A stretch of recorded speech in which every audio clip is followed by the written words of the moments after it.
Lance by Chance. The untold story of him wrestling as a Von Erich. LanceByChance.com. Fans, welcome back for Working Fans Wednesday, episode 19. I'm producer Joe, and I will be joined shortly by the man they call Dave and AJ Strangebrew. This week, we are talking all things Rowdy Roddy Piper, as well as Knockout Wrestling, Knockout TV, episode 12, airing tomorrow night on all Renegade Wrestling's social medias. Sorry, you know how I get with name changes. Now, we will also be talking this week's MLW, AEW, and NXT cards. And frankly, it is a packed week.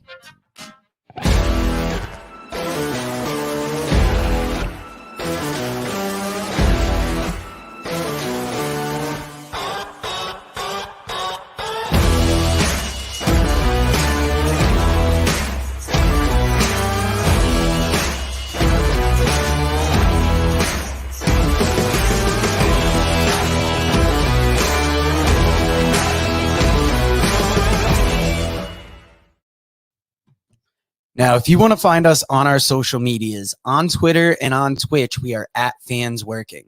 Facebook, we are the Working Fans Podcast Facebook page.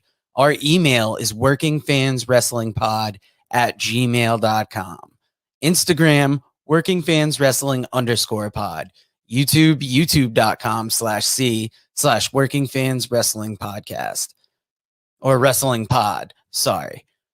Our website, www.workingfanspodcast.com. Our Patreon is patreon.com/workingfanspodcast. That is all a mouthful, but our podcast releases every Tuesday. Our comedy podcast, that is. Well, our wrestling podcast releases every Thursday.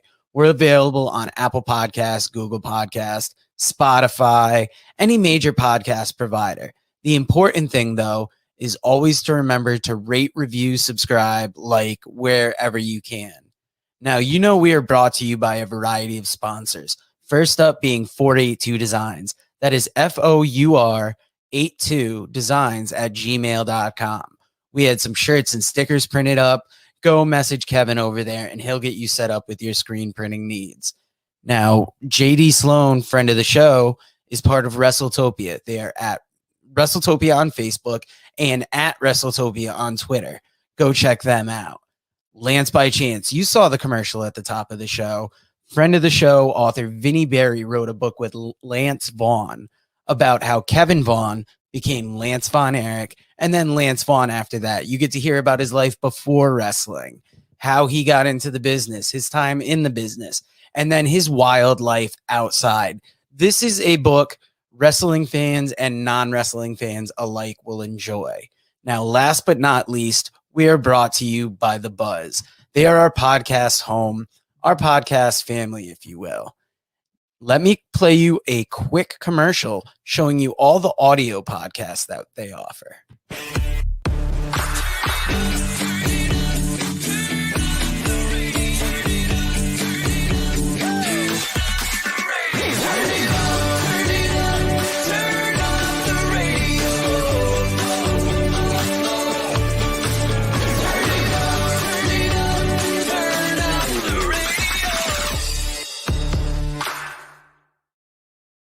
Now, in addition to all those awesome audio-only podcasts, here is our live show schedule. We have a bunch of great shows on the network, and you should check them all out.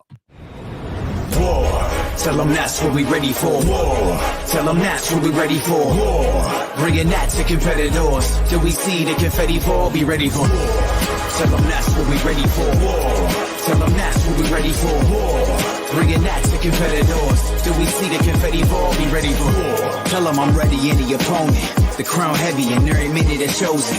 A path only fit for kings, and you don't know what this court means. What did you enlist for? If it isn't getting more rings, then you gon' have to switch your team. Trust me, it gets more mean. I'm a nightmare going up against your dreams. First step is explosive like a vomit. Bet if I let it fly, I cannot miss. And you ain't got a chance at the top 10 when you getting clamped all night by your locksmith. On the block, throwing lobs to my top bigs. I'm a chef, no look, with the top dish. Tie game, through the pressure as the clock ticks. Crossover, step back, hit a shot, switch. Now, the guys are chomping at the bit to talk Rowdy Roddy Piper. He's got to be one of all of our favorite wrestlers. I have one more quick commercial to play with all the Buzz social media information, and after that, we will jump into tonight's discussion.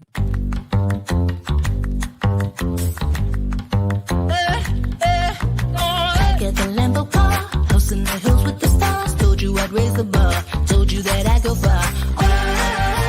Baby, it's crystal clear. I'm not a souvenir. I'm not an accessory. I'm a necessity. So come and check me out now. I'm a necessity. So come and check me out now. Oh, hey, man. What's going on? Oh, I was looking at this hot T-shirt that I have. It's the working fans T-shirt. Do you know where I can get one of these? I think we got it on our website, workingfanswrestling.com. That's where producer Joe would be very handy. It's actually only on our Facebook. You got to hit us up in the email. You're going to see why I'm not talking tonight, fellas. Yeah, I was about to give it a big introduction. So Joe's got a sore throat. I think they call it, in medical field, I think they call it an STD. But Dave, he's going to be okay. And we'll hang in there, and we're going to watch this. In fairness, Dave has apologized to him over and over again for the sore throat. He was a little hard on him. What are you going to do, baby? But what are you going to do? I had to ream him a new one, as they say. Yeah. So we're going to start off, as you can see the graphic below. We're going to talk about one of our favorites of all time, the rowdy one, Roddy Piper. Oh, I thought we were talking Ronda Rousey. Ronda Rousey, a woman who got her name from Roddy Piper. She was a big fan, and she actually asked Roddy Piper for permission. What's up, Backley? We'll send some merch away. Let's go straight into this. Rowdy Piper was the cool heel before it was cool to be a heel. He's the originator of that cool heel. He was the bad guy that you wanted to be. When he first came into wrestling, he was probably one of the smaller guys on the size scale when it came into wrestling. He was lucky if he was maybe Joe's size and soaking wet. However, what he always had was the mouth the size of Andre the Giant, and that's what got him through. Had a big mouth, and legitimately he could handle himself, but that was a tough time period in pro wrestling. He tells a story. Me and Joe were talking about this off air. It's in his DVD where he talked about his mouth. Like, he was working in Mexico at the time, and he did something basically where he said he was going to apologize to these Mexican people, and he was going to learn the national anthem in his bagpipes. So, basically they were building to this week after week, and he's like saying, he's almost got it.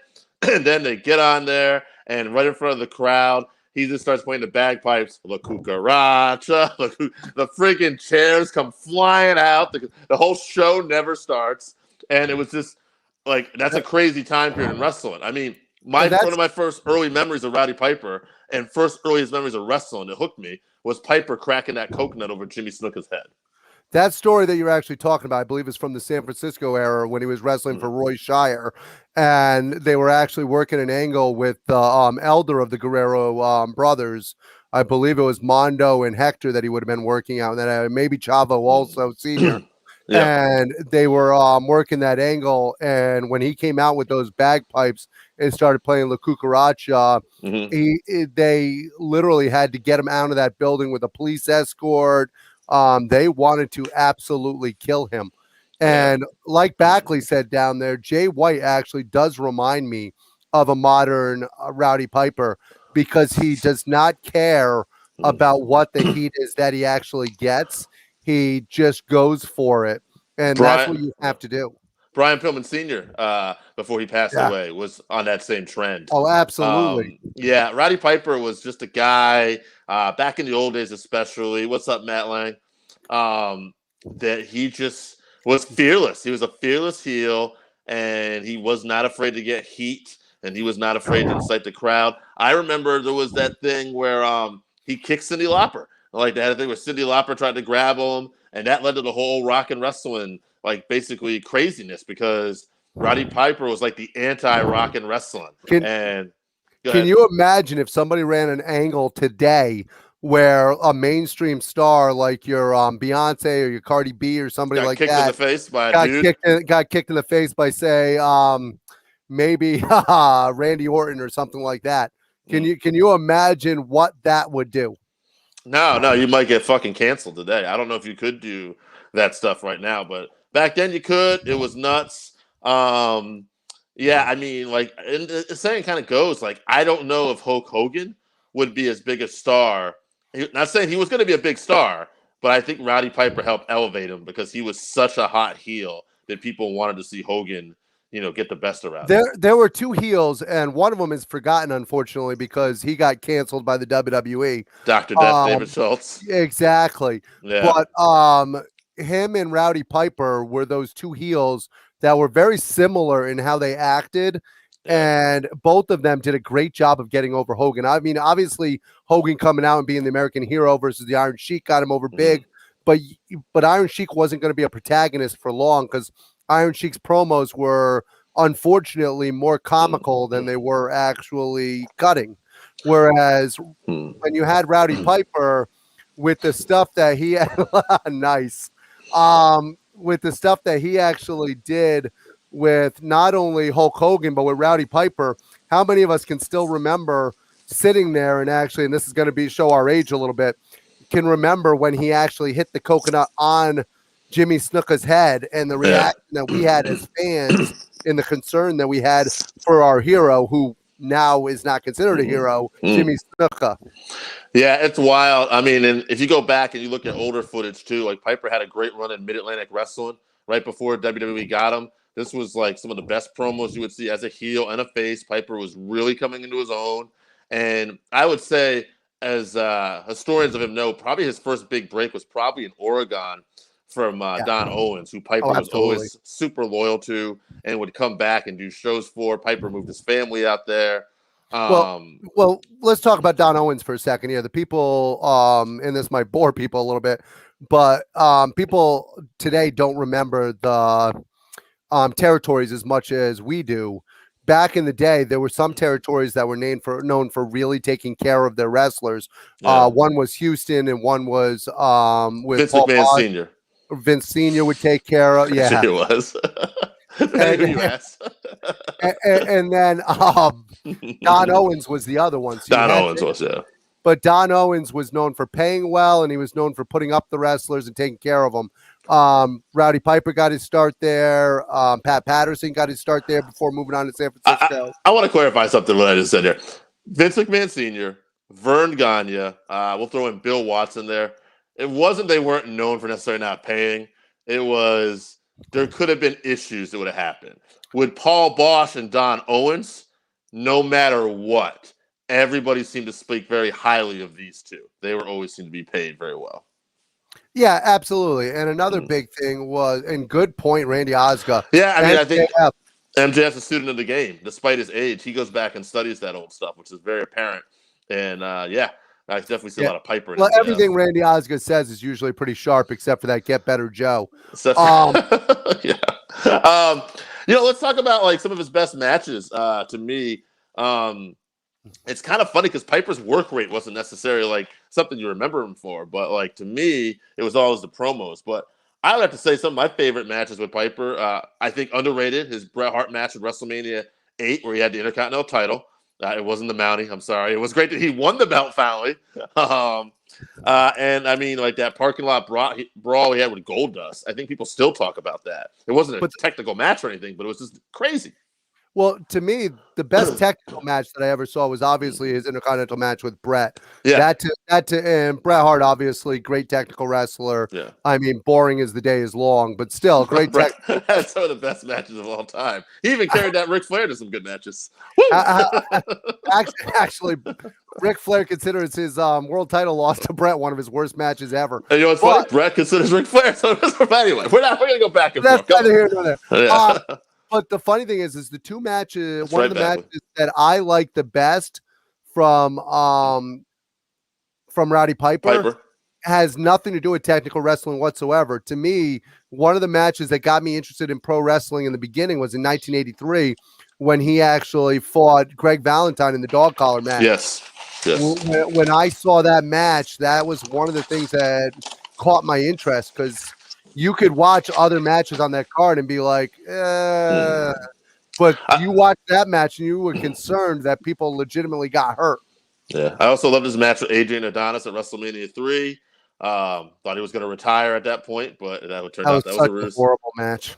No, I liked it. I thought Piper had the reaction. Everything was great. Piper. The reason why I hate that match is because Adrian Adonis by that point had put on about 100 pounds he didn't normally carry, and even though he could still bump, but he was not the wrestler he was even 2 years before that. He had a better gimmick though. Before that, he was doing some stupid biker thing. Yeah, this was great with the flowers and all that. Before that, he looked like a member of the Village People. Afterwards, he looked like somebody listening to the Village People. That's good. I liked it. Anyway, Piper also responsible for making, I think, the greatest wrestling movie of all time, They Live, with such fun lines as "I came here to chew bubblegum and kick ass, and I'm all out of gum." So I to this day will quote that on occasion. Yeah, it's good stuff. Now, I see Joe's got the Piper graphic up. Joe, if you can hear me, why don't we start talking a little bit about what's present and what's tonight? Rowdy was great. We loved him, but we got to move on. And before we talk about MLW, I just want to mention one thing. Guys, tune in tomorrow night on Facebook Live and check out Renegade Wrestling's Knockout TV. They're going to have a big show at 7 o'clock called by your boys from the Working Fans. They call Dave, and they're going to have producer Joe, and they are going to call episode 12, even though it says 11 on the bottom of our screen. I believe it's episode 12 from what I just read a few minutes ago. Fuck yeah, it is. It's 12. That's episode 12. It's going to play tomorrow night, and it's going to be a very hot episode. Guys, do we know who's on that episode? Gangrel's on that episode. What? D. Gangrel? Dave right. East? My God. Don't call him that, brother. Kayfabe. No, I know. Kayfabe. No, Gangrel. So here's a little known fact. My bachelor party, we went to a wrestling event. Yeah. And the wrestling event that we went to was actually one of the superstars that was headlining that event was Gangrel. Yeah. So there's a little tie-in to our personal lives. Yeah. Guys, now I popped on for a second because I had one last question on the Piper Hogan debate. Sure. And it was kind of the biggest argument they had between themselves. Who really drew that WrestleMania? Were people coming to see Piper get his ass kicked, or were they coming to see Hogan do the ass kicking? I'll take the answer off there. I will say this. Joe, first of all, Joe likes taking it off air. Dave, go ahead. It is more Hogan, I think, though, and here's why. Even though Piper was great, and I think he really elevated Hogan, AJ, you kind of actually, unfortunately, gave it to Hogan because when you mentioned Dr. D. David Schultz, it could have been Dr. D. David Schultz in that position. There wasn't a hotter baby face than Hogan. However, there was maybe one or two heels that could have. I don't know if they could have been with Piper, but it would have been close. I think Hogan beat Mania. I'm chomping at the bit here. I got to say one thing about WrestleMania 1, and this is something people don't say enough. Mm-hmm. I believe that the main event of WrestleMania 1 was a mistake. And I know that they think tying Mr. T in was a big move and getting Hollywood and all that stuff. Mm-hmm. But to me, if that main event is Hulk Hogan versus Rowdy Piper for the world title, I just think it draws even more. Yeah, I think you're right. But I think Hogan, if I had to give the nod slightly to Hogan, unfortunately. But all right, let's get to MLW because there is a big world heavyweight title match on tonight. My boy Jacob Fatu is taking on Jordan Oliver. And Jordan Oliver, man, he's a heavyweight these days, and he wants to get that MLW heavyweight title. But Jacob Fatu is one of the most impressive athletes I've ever seen. Didn't Jordan Oliver get his break on a podcast with this big interview that he did? It wasn't with us. You're missing somebody else. Yeah, we're still looking for Jacob Fatu though. Jacob, where are you, buddy? We got Los Parks defending the tag titles, fresh off their tag title victory over the Von Erichs. They're going to be defending against Simon Gotch and Davari.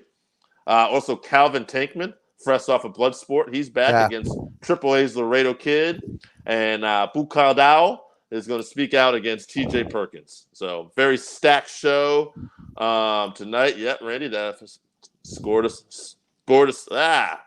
settle the score. Yes, that was a good show. And that was great. I just think it would have been better on the original WrestleMania card. Agreed. But yeah, so MLW's got a stacked lineup tonight. Joe, I think we're going to go to our next lineup, Joe, if you would, sir. I think if Joe's quick. Oh, look at Joe. He's great. Working on the sidelines here. I love it. Dave, hold on a second. I've got breaking news. Oh, I can't wait. This just in. The opening the show for AEW Dynamite is actually going to be the tag match. It's actually going to be Cody Rhodes and Red Velvet versus Jade Cargill. I know I get it wrong all the time. Jade Cargill and Shaq. And now that's not the breaking news. The breaking news is that Tony Khan actually has said today during tweets all day long that there's going to be a match change somewhere on the card tonight. He hasn't been specific about what it is, but this is also supposed to be the debut of Paul White tonight. Yeah. Do you think there's any chance that Cody with the injury is moved down to the tag match and they replace him with Paul White tonight? Yeah, very possible. Although Cody is scheduled to wrestle at Sunday's Revolution pay-per-view. So, which is why I think they might give him the break tonight. Do you want him to take a chance of getting injured by a guy who doesn't actually wrestle all the time, even worse than he already is when he's got the big match on the pay-per-view? We shall see. We'll see. So other than that, tonight we do have, as Randy pointed out, the match I'm actually looking forward to the most: Tully Blanchard and FTR versus all three members of Jurassic Express. I can't wait to see what Tully's going to do. I think Tully's going to slingshot suplex Luchasaurus, call it over, pin him. Good night. What is the chance that Tully Blanchard at 68 years old actually looks as good as half the guys on the card tonight? I don't know. I mean, we've seen Tully in limited things, but those limited things he looks good in. So I'm curious. Tully's we'll see what happens. I heard someone say they hope Tully pins Marco Stunt tonight. I certainly do, but I could see that going both ways. So I hope it doesn't. Marco pinning Tully makes me physically ill. Now, we also have the final to the ladies tournament tonight also, don't we? Yes. Rio Mizunami versus Nyla Rose. And the winner of that is going to go on to take on Sheeta. I don't know. I kind of think Rio came here for a reason. So I find it a little hard to believe that she's coming overseas to wrestle tonight and not going to stick around for the pay-per-view. Yeah, that's it. Yeah, I do too. So we'll see what happens. She got her first win in the tournament ever over Alja Kong. So good for her. But continuing on with this card, we got Dark Order, Evil Uno, Stu Grayson, Reynolds, Silver, and Five versus Matt Hardy, the Private Party, and Angelico and Jack Evans also tonight. Yeah, and to me, I think it's great that Dark Order continues to get Hangman Page's back. Mm-hmm. I am hoping that eventually, I know that on BTE that they agreed to basically be friends with benefits. Yeah. There is one other match too tonight, too. Speaking of Dark Order, number 10 is taking on Max Caster of the Acclaim, and the winner of that is going to get a spot in the ladder match for this Sunday's pay-per-view, which could lead to be honest with you, I think it's going to be 10, but I'm hoping it's Max Caster. I like Max Caster. I like them both. I think 10 is just in that match temporarily. He shows a lot of potential. I think once he gets rid of the match, you'll see more of him. Go ahead. I just think Max Caster, when it comes to personality, is just a little bit ahead of where 10 is so far. Well, you guys got a mask. What do you know? But yeah, you can't have a mask and have personality, Rey Mysterio. Well, I mean, I'm just saying, like, it's not like they're giving him a lot of mic time. No, you're right, Mr. Wrestling. Mr. Wrestling. Let him start. So I think that's it for AEW. We have one more promotion we're going to talk about. Hey, my man is so quick. You gotta love it. I only know a couple things about tonight's NXT. The MSK match is no longer. Apparently, that injury angle was to keep him off last week by your favorite team, the grizzled young veterans. You said you hope they do something bigger with. Well, they took MSK out of action, and so now it's a non-title match with Ciampa and Thatcher versus Logan and Burch, which should be a hell of a match. Oh, yeah, they're going to beat the crap out of each other. And then a match that's interesting to me in the sense that I really like 3 out of the 4 competitors. Dakota Kai and Raquel Gonzalez versus Shayna Baszler and Nyla Jax. You can figure out who I'm not a fan. Dave, which one do you not like? I will say this. I pray. And by the way, NXT I don't think has a big stack show tonight going up against what AEW's got. But I do hope when I go to watch that I'm seeing that the NXT brand now has the WWE Women's Tag titles. Because I think those tag belts would be a lot better off on that brand. All I can tell you is one of those wrestlers are useless as tits on a bull. We'll just leave it at that. I do want to mention something else from the program tonight. You know that the Way is going to go through therapy on the program. Yep. And we might hear some more from Adam Cole as well. And I think that the matchup coming up between Gargano and freaking what's his name there, the weird guy, Dexter Lumis. Yes, I like that matchup. I think Dexter Lumis. I think he's doing it. Do you like the storyline where what's his name? Austin Theory is like he's just misunderstood. And Indy Hartwell is like he's kind of hot. I thought it was pretty funny. I think it's interesting. I think that both of them are doing a good job of showing personality. Yeah, everybody in this isn't normally something that I would enjoy. But I think everybody in it is doing a good job of playing the part well. Yeah, I heard someone complain that NXT is having a little too much humor, but the only 2 things that I've seen I actually like this, and don't even get me started because my boy Cameron Grimes to me is the funniest thing right now in wrestling. Like I love that dude. Cameron Grimes is great. Anybody who doesn't like Cameron Grimes, shame on you. Kiss my grits. Plus he's one of the best wrestlers on the card without people knowing it. He really is. He's super over. I love that guy. Speaking of super over, what about the storyline with Undisputed Era, Finn Balor, and Adam Cole all being tied in together? And last week, what we saw from Adam Cole with Roderick Strong. Yeah, they did a good job last week, I thought, being that we knew what was going to happen. Like, they did as good a job as they could have done. Like, there was a little bit of a misdirection where Roddy accidentally clotheslined Cole. And even then I knew, I'm like, oh, I kind of see what you're doing, but I like it. And then, but once Roddy dropped to his knees and Cole was like, I'm sorry. I'm like, you idiot. Like, this is where, you know. Yeah, we knew what was coming and they still drew us in. And to me, that's when wrestling is done correctly. When you know what's coming and it still is able to pull on your emotions, draw you in, and get you involved in the storyline, that to me is professional wrestling. Now, before we wrap things up tonight, I know Joe usually asks this. What's the one thing out of all the shows you're looking forward to tonight? I know it's not tough. No, this is a tough one, but it's actually probably Jordan Oliver versus Jacob Fatu. Jacob Fatu has been such a strong champion. Yeah. And now he's had the belt for so long. I think now you start to draw interest in who is going to take this off of him. I don't think Jordan Oliver's ready to be the champion. That's just my opinion. Yeah. But I think that match has got to be the one that draws me in most tonight. Yeah, for me, it's seeing Tully Blanchard and seeing what he could do with FTR. I'm very curious. I'm hoping for the best for Tully. I'm excited to see Tully. I get concerned when somebody, and I don't mean this as ageism, but the guy has not wrestled regularly in 40 years. Yeah, I'm curious. So I get a little nervous as to the injuries. I got nervous when he came off the ropes to do the spiked pile driver.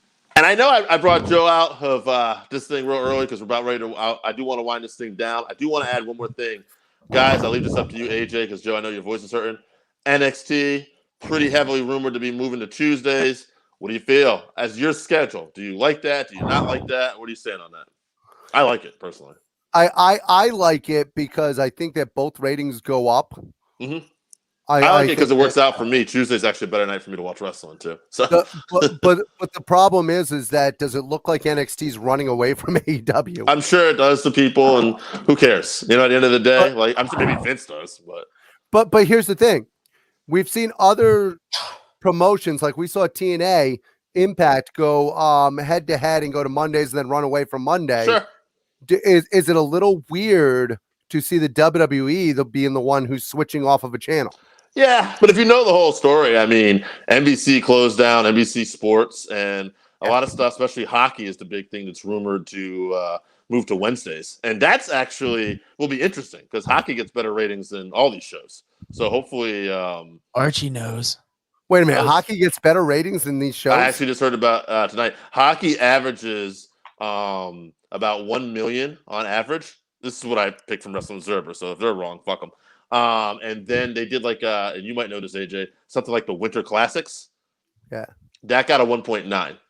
Yeah, but here's the thing. How much of that audience comes from the same area, though? That's average, too.